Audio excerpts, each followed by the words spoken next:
नमस्कार, आप देख रहे हैं बहस बिहार की और आपके साथ मैं हूं विवेक। राजीव नगर के गुनाहगार कौन?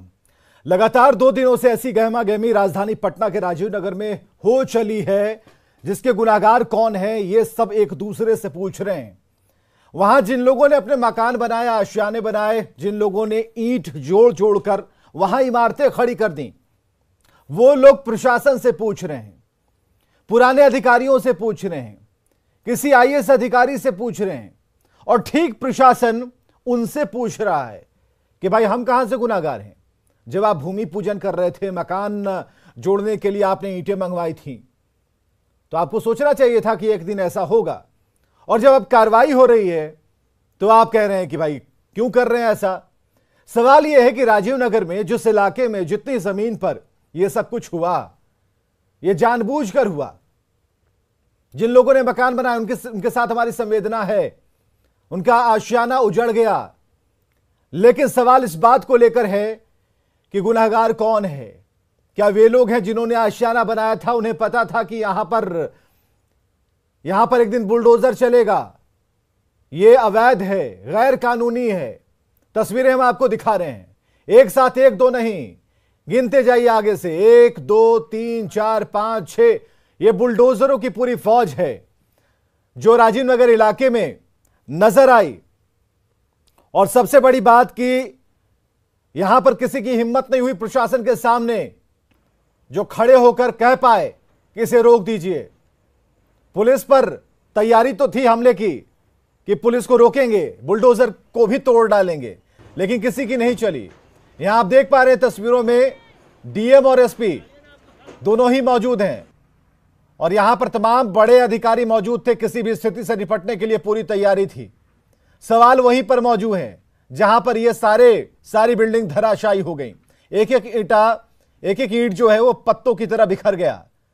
मेहनत की कमाई थी, लेकिन मेहनत की कमाई अवैध तरीके से गलत लोगों के बहकावे में आकर यहां पर उसकी नींव रखी गई थी। और वैसे में जो लोग भी यहां सिर खड़ा करने की कोशिश कर रहे थे, उसे बुलडोज करने की पूरी तैयारी प्रशासन ने कर रखी थी। हालांकि एक बड़ी जो खबर आई उसे हम स्क्रीन पर रखना चाहेंगे। बड़ी खबर क्या आई? हाई कोर्ट की तरफ से रोक लगा दी गई है, अतिक्रमण हटाओ अभियान पर रोक लगाई गई, यह बड़ी खबर आई। पटना हाई कोर्ट ने रोक लगाई है और घरों को तोड़ने पर रोक लगाई। 2 दिनों के लिए रोक लगाई गई है। 6 जुलाई को अगली सुनवाई की बात है। यहां तक कि जो बड़ी खबर इसके बीच में है, गिरफ्तार लोगों को छोड़ने का आदेश दिया है कोर्ट ने। और राजीव नगर के लोगों ने याचिका दायर की थी जिस पर सुनवाई हुई है, जिस पर कोर्ट ने कहा कि ठीक है, फिलहाल स्टे, 6 तारीख को अगली सुनवाई होगी। हमारे साथ जो मेहमानों की पूरी टोली है, जरा उनसे बात करते हैं। हमारे साथ उदय सिंह प्रवक्ता बीजेपी से हैं, चंद्रप्रकाश जी नेता कांग्रेस से, चितरंजन गगन जी प्रवक्ता आरजेडी से, और सबसे हम बात करेंगे एक एक करके। सबसे पहले उदय सिंह जी प्रवक्ता बीजेपी से। उदय सिंह जी, आप तो कानून के जानकार भी हैं, प्रशासनिक अधिकारी भी रह चुके हैं, बीजेपी के प्रवक्ता हैं। ये जो गुनाहगार को हम ढूंढने निकले हैं, क्या उनकी गलती नहीं है जिन्होंने बिना जाने समझे किसी भी तरीके से किसी के बहकावे में आकर, जो भी स्थिति उस समय रही होगी, यहां पर नींव डाली, और आज स्थिति यह है कि यहां से उन्हें जब उजाड़ा जा रहा है तो वो रोड़ेबाजी कर रहे हैं, पत्थरबाजी कर रहे हैं, और वो जतन कर रहे हैं जो अब चलने वाला नहीं है। देखिए विवेक जी, जो राजीव नगर का मुद्दा है, इस मुद्दे को वहाँ के जितने स्टेक होल्डर्स हैं, सब लोगों ने मिल करके काफ़ी जटिल बनाया। वहाँ के स्टेक होल्डर हुए जो वहाँ पे मकान बनाए हुए हैं, वहाँ के जो लोकल एडमिनिस्ट्रेशन है, कोऑपरेटिव सोसाइटीज़ जो हाउसिंग वहाँ चलाते हैं, ये सभी वहाँ के स्टेक होल्डर्स हैं। और जो कहानी प्रारंभ हुई वो 1974 से हुआ, जब 1040 एकड़ ज़मीन का अधिग्रहण हुआ। और अधिग्रहण के बाद ये मामला उच्च न्यायालय में गया। माननीय उच्च न्यायालय में उस समय मुआवजे को लेकर के गया था। माननीय उच्च न्यायालय ने उस पर किसी तरह का कोई रोक नहीं लगाया। इसके बाद वो मुआवजे की राशि नहीं ली गई और फिर विवाद बढ़ता चला गया। वहाँ पे अगर किसी तरह का कोई रोक था कि मकान नहीं बनाया जाएगा, तो फिर इतने मकान कैसे बन गए? ये मकान बने तो मकान बनने के पीछे ये मतलब वहाँ यही था कि वहाँ के प्रशासन के द्वारा सुस्ती बरती गई, इतने घर बन गए। फिर सरकार ने भी चाहा कि इसको सेटल किया जाए, इशू को रिजॉल्व किया जाए, और इस क्रम में एक नीति बनाई गई कि जो दीघा आसियाना रोड है उसके पूरब और पश्चिम तरफ को बांट करके जो पूरब तरफ मकान बने हुए थे उन मकानों को सरकार ने एमवीआर जो वहाँ का लोकल जो रेट था एमवीआर के लेकिन सर उदय जी, लेकिन के सवाल यह है कि क्या बीजेपी के वहां पर सांसद, बीजेपी के विधायक, आपकी सरकार बावजूद इसके बहुत सारी चीजों में जागरूकता चलती है ना? हमारा सवाल इस बात को लेकर है कि राजीव नगर के वो लोग जो वहां बासिंदे बनने चाह रहे थे गलत बहकावे में आ गए, लेकिन उन्हें जागरूक करने के लिए, उन्हें समझाने के लिए कोई तो आमादा होगा। एक घर एक दिन में तो बनता नहीं। मैं वही कह रहा हूं ना, सबसे बड़ा चीज है कि अंधाधुंध जो नगरीकरण हुआ, जो अर्बनाइजेशन हुआ, वहां पे लोग घर को बेच करके, ग्रामीण क्षेत्र के अपने जमीन को बेच करके, जो भी उनका सेविंग्स था उसको हटा करके वो लोग वहां पे एक घर बनाए। लेकिन जो घर बनाने का तरीका था, जिस तरीके से उन लोगों ने वहाँ पे ज़मीन को कलकत्ता जा कर के, बॉम्बे जा कर के रजिस्ट्रेशन कराया गया, वो किसी भी ज़मीन का म्यूटेशन नहीं होता था। बाद में जब उन दोनों जगहों पे ज़मीन के रजिस्ट्री की रोक लगा दी गई तो फिर ये लोग जो है उसको एग्रीमेंट करके, और एग्रीमेंट के आधार पे उस ज़मीन को ये लोग खरीद लेते थे किसी तरीके से औने पौने दाम दे करके, और वहाँ पे निर्माण कार्य शुरू से ही चलते रहा। और अगर चलता था तो निश्चित तौर पे एडमिनिस्ट्रेशन वहाँ रिस्पॉन्सिबल था। अगर वहाँ पे रोक था घर बनाने से तो 300 मकान बने कैसे? तो प्रशासन किसका? जब ये मकान, तो फिर सवाल ये होंगे प्रशासन किसका? ये कोई एनडीए के गवर्नमेंट में राजीव नगर नहीं बसा है। ये ना आरजेडी, ना आप किसी बीजेपी या किसी कांग्रेस को आप इसका दोषी नहीं माने। ये एक दिन में वहाँ 300 घर और पूरा राजीव नगर का कोलोनाइजेशन नहीं हुआ है, इसमें पूरा समय लगा है। ठीक है, तो आपकी अगर रिजिम की, आपकी सरकार के रिजिम की अगर बात करें, हम ये ऐसा नहीं करें कि बीजेपी वाले आए या फिर जेडीयू वाले आए तो उन्होंने बनाना शुरू कर दिया कि अब तो मेरा कुछ नहीं हो सकता। नहीं, हमें जरा ये एक्सप्लेन कीजिए सर कि ये क्या, ये आप लोगों ने कैसे इसको अंकुश लगाने के लिए क्या किया? वहां तो एक स्थानीय थाना भी बनाया गया था ना। नहीं, आप हमारी बात तो सुने। इसमें किसी पार्टी और पॉलिटिक्स की बात नहीं है। राजीव नगर में कोलोनलाइजेशन आज से नहीं शुरू हुआ है, वहां मकान शुरू से बन रहे हैं, और ये सारे लोगों को मालूम था कि ये अवैध निर्माण हो रहा है, लेकिन किसी ने इस तरह का काम नहीं किया। रोक लगाने का कोई कुछ दिनों के लिए लगता था, फिर शुरू हो जाता था। और बिक्री कैसे होता था? वहाँ पे हाउसिंग सोसाइटीज जो इतने बन गए, कोऑपरेटिव्स लोगों ने बनाया, और वो लोग वहाँ पे जो बाहर के लोग आकर के बसते थे उनको वो लोग ज़मीन देते थे घर बनाने के लिए। आज वो जितने लोग, अब उनकी जो घरें टूट रही है, वो बेघर हो रहे हैं, कहीं ना कहीं वो भी इसके लिए रिस्पॉन्सिबल हैं। जब जानते थे आप कि ये ज़मीन अधिग्रहित है, ये यहाँ पे किसी तरह का निर्माण कार्य अवैध है, तो फिर आपने इतना बड़ा मकान वहां क्यों बनाया? चंद्र प्रकाश जी जरा बताइए, आप तो इस मूवमेंट से जुड़े हुए हैं। चंद्र प्रकाश जी, जो ये कहा जा रहा था कि सब कुछ पता था, आपको सब मालूम था, भविष्य तय था, बुलडोजर भी तय था, अब जब बुलडोज होने की बारी आई तो आप चीख पुकार कर रहे हैं, तो गुनाहगार कौन है भाई? विवेक जी जरा बात को सुन लीजिए, समझ लीजिए। नहीं, आप बताइए, आज आपसे सुनने के लिए आए हैं। नहीं, मैं बता रहा हूं ना। देखिए, पहले तो आप ये देखिए ना कि राजीव नगर के जमीन का जो अधिग्रहण हुआ, अधिग्रहण पहले किस पर्पस के लिए हुआ, नंबर 1। नंबर 2 कि अधिग्रहण के कितने दिनों बाद तक सरकार ने जिस पर्पस के लिए अधिग्रहण उसका किया था उस पर कोई सरकार ने कार्रवाई किया कि नहीं? आज उतने 1024 एकड़ को आपने 2 हिस्सों में बांट दिया। एक दीघा जो आसियाना रोड है, ठीक है, उसके पश्चिम, और दूसरा आसियाना रोड के पूरब जी। बीच में 2011 में नीतीश कुमार जी ने काफी, जब एक दबाव था तो उन्होंने सेटलमेंट के लिए एक यहाँ पर लोकली स्टेट में कानून भी बनाया, असेंबली से पारित भी कराया, और जो आसियाना रोड है उससे जो पूरब के निवासी हैं उनको उन्होंने कहा कि साहब इसको हम वैध करेंगे, अवैध कॉलोनी नहीं होगा, ये इसका वैध करेंगे। और उधर के बारे में अभी वो रखा गया था कि क्या होगा नहीं होगा, लेकिन मेरा कहने का मतलब है कि जब 1024 एकड़ एक साथ जमीन अधिग्रहण हुआ, उसके बाद देश में पार्लियामेंट ने लैंड एक्विजिशन एक्ट को अमेंड करके 2013 में एक कानून बनाया जी। उसका भी एक सेक्शन है, संभवतः सेक्शन 11 या कुछ है, जिसमें यह भी प्रोविजन है कि जिस पर्पस के लिए जमीन लिया गया वो आपने उसको 2 बरस या 5 बरस के अंदर आपने उसका एक्विजिशन किया नहीं किया, जिस पर्पस के लिया उस पर्पस के लिए वहां काम आपने प्रारंभ किया कि नहीं किया। ठीक है। तो आप देखिए ना कि वो 2013 को भी हम देखते हैं तो सरकार ने कभी उस जमीन को कोई ये लगे ना कि साहब सरकार इस पर फैसला करने के लिए बैठी है। सही बात है। 2011 का जो सेटलमेंट के लिए कानून बनाया नीतीश जी ने, आप बताइए कि कितने घरों को अब तक वैध करार दिया गया, कितने घरों का अब तक रजिस्ट्रेशन पटना में हुआ। हाउसिंग बोर्ड ने 2011 से लेकर 2022 तक में पहल करके अब तक कौन सा कार्रवाई किया, बताइए उदय जी, बताइए। तो ये पक्ष है। नहीं हमारे आ रहे अभी और सुन लीजिए ना।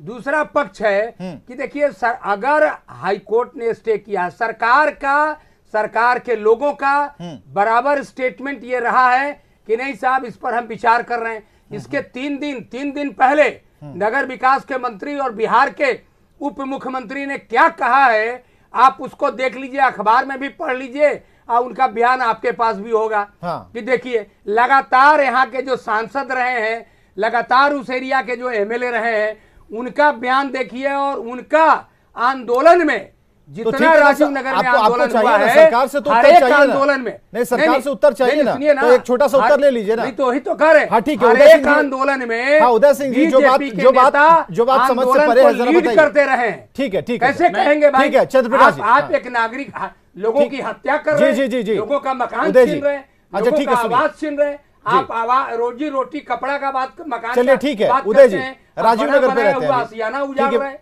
हाँ ठीक एक इम्पॉर्टेंट चीज हम बताना चाह रहे थे, जो इन्हीं के बात को आगे बढ़ाते हुए, जी, जी। उसमें एक ऑनरेबल सुप्रीम कोर्ट का जजमेंट है कि जिस पर्पस के लिए आपने जमीन को एक्वायर किया है, अगर आप 5 वर्षों तक उस जमीन को इस्तेमाल नहीं कर पा रहे हैं उस पर्पस में, हाँ। तो उसकी जो ओनरशिप है वो वेस्ट हो जाएगी उसके पुराने लैंडलॉर्ड को।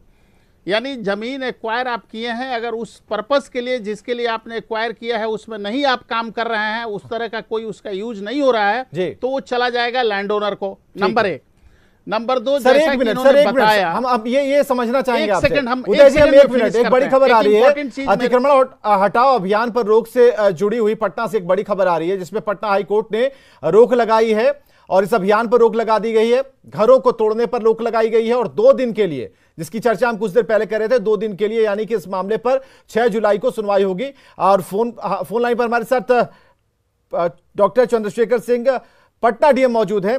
डीएम साहब, क्या हुआ? कोर्ट ने तलब किया था, तो ये क्या बातचीत हुई है और इस मामले से जुड़ी हुई चीजें राजीव नगर के लोगों को, उन लोगों तक पहुंचनी जरूरी है, अगर आप कहें तो। नहीं, इसमें राजीव नगर से कुछ लोगों ने दायर किया था याचिका माननीय उच्च न्यायालय के समक्ष, और उसमें आरोप लगाया है लोग कि ड्यू प्रोसेस जो है उसको फॉलो किए बिना और उसका अनुपालन किए बिना जो है मकानों को तोड़ा गया है, तोड़ा जा रहा है, तो इस पर रोक लगाई जाए। जी। उसी के क्रम में माननीय न्यायालय ने 2 दिन के लिए रोक लगाते हुए ये कहा है, जवाब दाखिल करने के लिए कहा है कि क्या प्रोसेस कैसे क्या अपनाया गया है, हम लोगों को समय दिया है।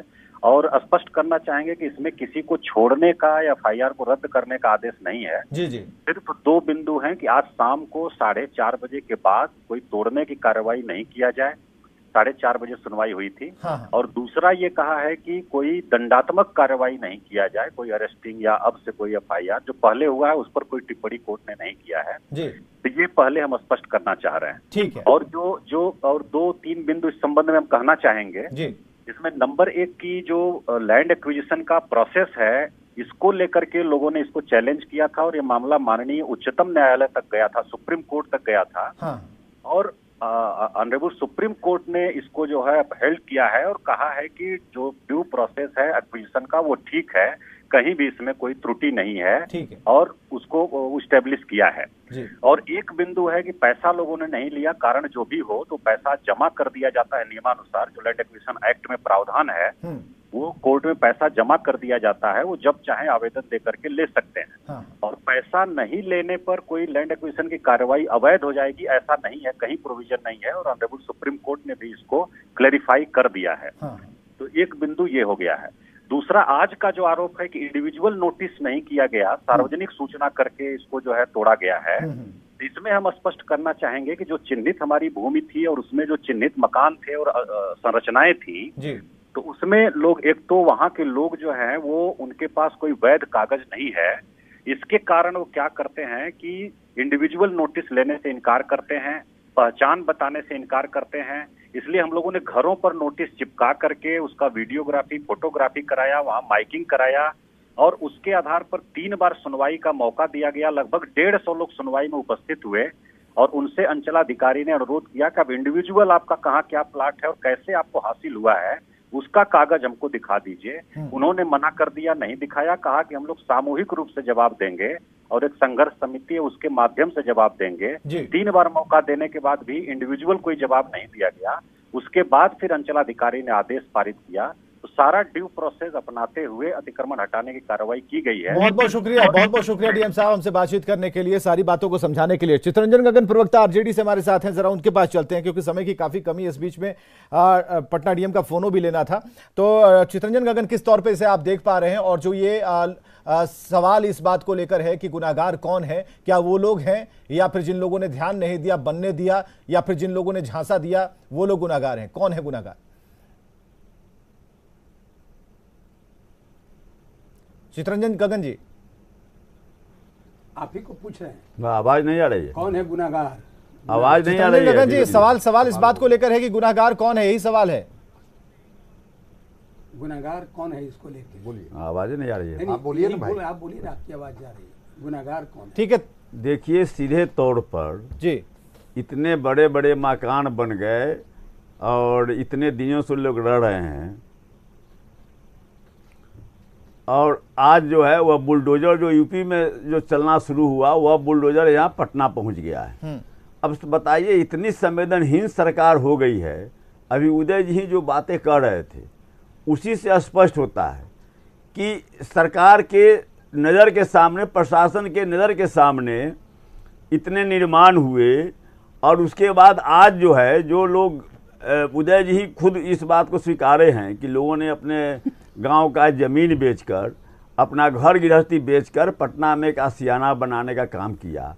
और आज जिस ढंग से लग रहा है जैसे पाकिस्तान और हिंदुस्तान की लड़ाई हो और पैटर्न ट्रंक जैसे सीमा पर भेजा जाता है, हाँ। उस ढंग से एकदम ये जो जेसीबी और बुलडोजर इस सब लेकर जो है सो लोग चढ़ाई करने जा रहे हैं। तो आप कह रहे हैं कि सरकार आप गुनाहगार है? अपने नागरिकों को इस ढंग से आपका बिहेव हो रहा है जैसे कि कोई दुश्मन से आप लड़ने जा रहे हैं। हाँ। बिल्कुल कह रहे हैं सरकार गुनाहगार है। अब इसके अलावा जो सही में गुनाहगार है, जिसको सजा मिलनी चाहिए, हाँ। आपने बिजली का कनेक्शन दिया, आप जो भी नागरिक सुविधाएं हैं उसको आप जो है सो उन्हें मुहैया करा रहे हैं, जमीन रजिस्ट्री हुआ, जमीन एग्रीमेंट हुआ, सारा चीज़ आपको रेवेन्यू मिला, और आप जो है सो आपको पता नहीं चला। आपका लोकल प्रशासन या डिस्ट्रिक्ट प्रशासन जो आज वहाँ पर जो FIR कर रही है, लोगों को गिरफ्तार कर रही है, लोगों के खिलाफ मुकदमा कर रही है, सीधा आरोप आरजेडी का सरकार की तरफ है। हाँ, ठीक है सर। डॉक्टर संजय कुमार हमारे साथ है। डॉक्टर संजय कुमार, आपका रिएक्शन हम चाहेंगे। यह सीधा मामला है, यह जो डॉक्टर संजय कुमार जी, शायद उनकी आवाज नहीं पहुंच रही है वहां तक, लेकिन आप उन्हें रोक सकते हैं। पहुंच रही है। हाँ जी, डॉक्टर संजय जी। हाँ, देखिए, सबसे बड़ी चीज तो यह है कि अगर दीघा अधिनियम एक्ट बना 2010 में जी, 13 में उसको एग्जीक्यूट करने की बात हुई, 14 में चीजें एग्जीक्यूट हो गई, तो ये जो 400 एकड़ जमीन जो पूरब और पश्चिम की बात हो रही थी वो खाली प्लॉट था, और वो खाली प्लॉट था, और ये जो सड़क से पूरब का जो इलाका था वो डेंस पॉपुलेटेड था, मतलब वहाँ मकान करीब करीब बन चुके थे। तो कहा गया कि ठीक है, इस इलाके को छोड़ दिया जाए, इस इलाके को हम हाउसिंग बोर्ड अपने तरीके से डेवलप कराएगी या अलॉट करेगी। मेरा कहना है कि उस इलाके में जो खाली इलाका था उसमें एक एक ईंट लगाने की कीमत वसूली गई, और ये कीमत किसने वसूली? जो भी उस एरिया के थानेदार साहब आए। बिल्कुल, आपको मिट्टी भरवाना है, क्या पैसा लगेगा, आपको ग्राउंड फ्लोर बनाना है, क्या पैसा लगेगा, छत ढलवानी है, क्या पैसा लगेगा। तो एक एक कीमत, जमीन की कीमत तो उन गरीबों ने दी ही, या जो वैसे लोग वहाँ जो बसने वाले लोग हैं, कोई लैंडलॉर्ड नहीं है, वो कोई आधा कट्ठा पौन कट्ठा किसी तरह से लेकर के वो अपना एक आशियाना बसाने की कोशिश कर रहे थे। ठीक है, वो कानून को कितना समझ पाए नहीं समझ पाए, या लगा कि राजीव नगर के रोड के पूरब के इलाके के लोग जब वहाँ पर सेटल कर सकते हैं, उनको सरकार रिलीज कर सकती है, तो हम लोग क्यों नहीं कर सकते हैं। और पावर ऑफ अटर्नी ले करके उन्होंने किया। लेकिन मैं कह रहा हूं कि एक बार सरकार के ही मातहत अधिकारी पैसा लेकर के उनको बसाते हैं, फिर सरकार के ही अधिकारी उनको उजाड़ते हैं। इस बीच की जो खेल है, ये खेल को जनता समझ नहीं पाती है। भाई क्या वो निर्माण हो रहा था वहां पर, वो निर्माण दिख नहीं रहा था लोगों को। आवास बोर्ड के लोग क्या कर रहे थे, छोटा सा रिएक्शन सरकार आवास बोर्ड के अधिकारियों समय बिल्कुल खत्म हो गया है। एक छोटा सा रिएक्शन, दिख नहीं रहा था, ये सवाल है, डॉक्टर संजय पूछ रहे हैं आपसे। एक बहुत इंपॉर्टेंट चीज विवेक जी हम आपको बताना चाह रहे थे, जो अभी हमारे भाई साहब ने जैसा कहा कि वहां से सरकार को रेवेन्यू मिला, हाँ, तो वो कोई रजिस्ट्री बिहार में नहीं हुआ है, सारा रजिस्ट्री कलकत्ता में हुआ, बॉम्बे में हुआ। आपने दिया कि नहीं, रेवेन्यू को डिफाई किया। यहाँ का जो सड़क निर्माण जो हुआ, कनेक्शन आपने दिया कि नहीं दिया, म्युनिसिपल टैक्स लिया गया, म्युनिसिपल टैक्स लिया गया कि नहीं लिया गया, बीच में मत बोलने दीजिए। दूसरा टैक्स लिया कि नहीं, दूसरा जो इम्पोर्टेंट चीज है, लिया कि नहीं लिया, एक सेकंड, हमने शुरू में ही कहा था कि जितने वहां पे स्टेक होल्डर्स हैं, सारे के सारे स्टेक होल्डर्स वहां रिस्पॉन्सिबल हैं इस तरह के घटना के लिए।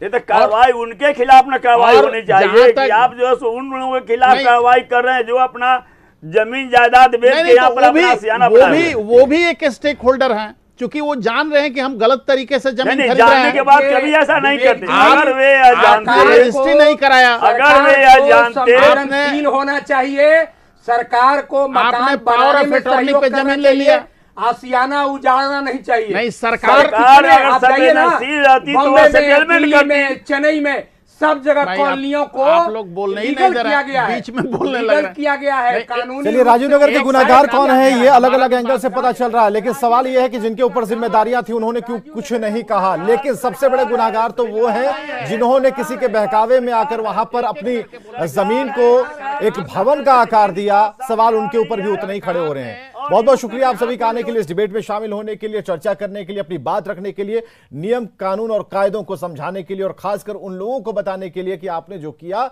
वो गलत किया। इसके लिए सरकार कहां तक रिस्पॉन्सिबल है, कहां तक जिम्मेदार है। खबरें लगातार जारी हैं।